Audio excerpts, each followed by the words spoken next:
जय हिंद साथियों, मेरा प्यार भरा नमस्कार सभी को।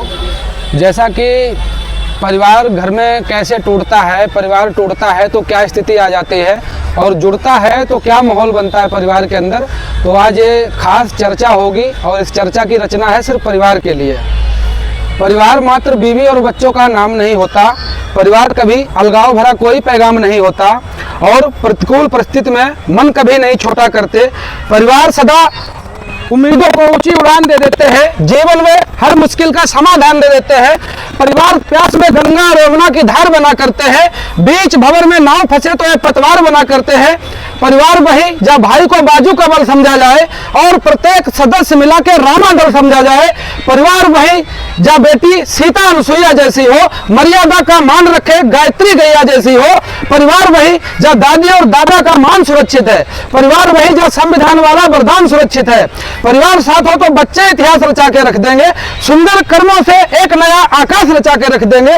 परिवार साथ हो तो बेटी धरती आकाश नाप डाले, हर प्रयास से पूर्ण सफलता का विन्यास नाप डाले। परिवार साथ हो तो संतानें किशन राम जैसी होंगी, वो वरदान विधाता का अब्दुल कलाम जैसी होंगी। परिवार स्वयं उत्कर्ण के करधार, परिवार राष्ट्र के करधार, परिवार प्राण इस मिट्टी के परिवारों से ही सदाचार। टूटा परिवार तो टूटेगा भारत माँ का हर सपना और टूटेगा भरत वंश यदि सोचोगे अपना अपना। टूटा परिवार दशानन का तो कैसा त्रास हो रहा था, टूटा परिवार दशानन का तो अंश तलक ना बच पाया, लाखों की संख्या में थे वंश तलक ना बच पाया। टूटा परिवार कौरवों का तो कैसा त्रास हो रहा था, अपनों के हाथों से ही अपनों का नाश हो रहा था। टूटा परिवार अयोध्या का तो ग्रहण लगा था मंगल में, 14 वर्षों तक भटके थे प्रभु राम सिंहासन जंगल में। परिवार टूटने के कारण ही दूजा चलन चलाया था, एक पुत्र को राज तिलक दूजे को बंद पहुंचाया था। परिवार टूटने के कारण ही कंदन श्रवण किया था जी, परिवार टूटने के कारण ही दशरथ मरण हुआ था। तो इसलिए दबी हुई भूलों को जिंदा मत करना, चंदन जैसी मिट्टी को बिल्कुल शर्मिंदा मत करना, रामायण के केकई के मंथरा के किरदार न बन जाना और कौरवों से टूटे हुए परिवार न बन जाना। दुर्योधन से भाई बनकर कुल से द्रोष नहीं रखना, परिवारों में कलह कपटता का परिवेश नहीं रखना। परिवारों में कलह कपटता ये स्वार्थ तुम्हें टुकड़ों में बांट रहे हैं जी। 100 साल पुराने बरगद की हर टहनी छांट रहे हैं। चक्रवर्ती राजा अवधेश कहलाते थे, वो 4 पुत्रों के पिता प्रवेश कहलाते थे। 10 दिशाओं में हुक्म चलता था जिनके नाम का, जिनके आंगन में अवतार हुआ था प्रभु राम का, जिनके आंगन में स्वयं ब्रह्मा भी आके घूमते, जिनके दर को देवगण मन को मंदिर समझ के पूजते, जिनके हथियारों के आगे शत्रु टिकते ही न थे, भागते थे प्राण लेकर रण में दिखते ही न थे। वही दशरथ देखो आज चौथेपन में कैसे डर रहे और परिवार की दूषित कपटता में उलझ के देखो कैसे मर रहे। तो बात बचनों की सुनहरी रीत रघुकुल की सुनो, पुत्र के माता पिता की प्रीति रघुकुल की सुनो। एक तरफ है राज्य और दूसरी तरफ है माता पिता, एक तरफ वैभव है दूसरी तरफ जलती चिता, एक तरफ है ठाठ और सत्ता का बड़ा उत्कर्ष है, एक तरफ माता पिता भाइयों का प्यार है, एक तरफ है शासन का बड़ा उत्कर्ष है, एक तरफ 14 वर्ष का जंगली संघर्ष है। तो मुस्कुराकर राम है बोले मेरी मैया सुनो, अर्धांगिनी सीता सुनो, गुरतात भैया सुनो।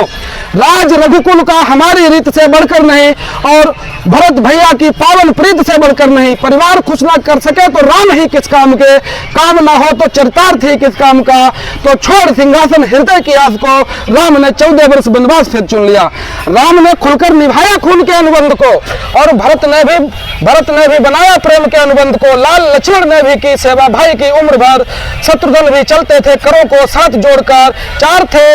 चारों निभाते थे आन रघुवंश की और शान बचाते थे भागीरथों के अंश की। 4 थे चारों दिशाओं में बजा डंका गए, भाइयों का साथ था तो जीत कर लंका गए। एक राजा की थी पुत्री, एक राजा की बहू, वो पति के प्राण थी उसके विषय में क्या कहूँ। जब पति भाई की सेवा के लिए बन चल दिए वो मौन थी, सब प्रश्न उसने स्वयं ही हल किए। एक टक देखा लखन को और मुस्काने लगी, परिवार के खातिर उस निर्णय पे वो इतराने लगी। पति के बिना परिवार के विस्तार पर 14 वर्ष लोटा लिए खड़ी थी उर्मिला द्वार पर। थी भवानी जगदम्बा का वो अवतार थी, सती सावित्री जगदम्बा का वो अवतार थी। परिवार टूटे जब से भारत में सुनामी आ गई, विश्व गुरुओं के घरों में गुलामी आ गई। परिवार टूटे तो भगी है बेटियां गैरों के संग, परिवार टूटे तो भगी है बेटियां गैरों के संग। नस्लें हावी हुई बदले मोहब्बत के भी ढंग, परिवार टूटे तो हमें अफजल याकूब मिले, देशभक्ति बदन पर दोह के चाकू मिले। परिवार टूटे तो नई नस्लें अभागी हो गई, बोतलों में डूब के सारी शराबी हो गई। इसलिए परिवार को मुट्ठी बनाकर देखिए, दिन में ना चंद्र किरण आपको कहीं मिलेगी, रात में ना आस करो सूर्य के प्रकाश की। सीख हस्तिनापुर से सीख लो और कुछ सीखेगा अयोध्या और राम वनवास से। तो एक ही संकल्प रहे प्रेम उपवास का, क्योंकि एक बार जो मटका एक बार ये मटका जो एक बार चटका तो वापस न जोड़ पाओगे किसी प्रयास से। इसलिए परिवार को मुट्ठी बनाकर देखिए, भाइयों में प्रेम का दीपक जलाकर देखिए, बहन को अपनी सदा पत्नीमती सिखलाइए, माँ सती सीता का सुंदर बिंब दिखलाइए, पिता के चरणों की धूल को माथे धरो, जहां तक संभव रहे जो वो कहे वही तुम करो। तुम सभी दादी और दादा के बचाना मान को, इस तरीके से तुम बचा पाओगे समूचे हिंदुस्तान को।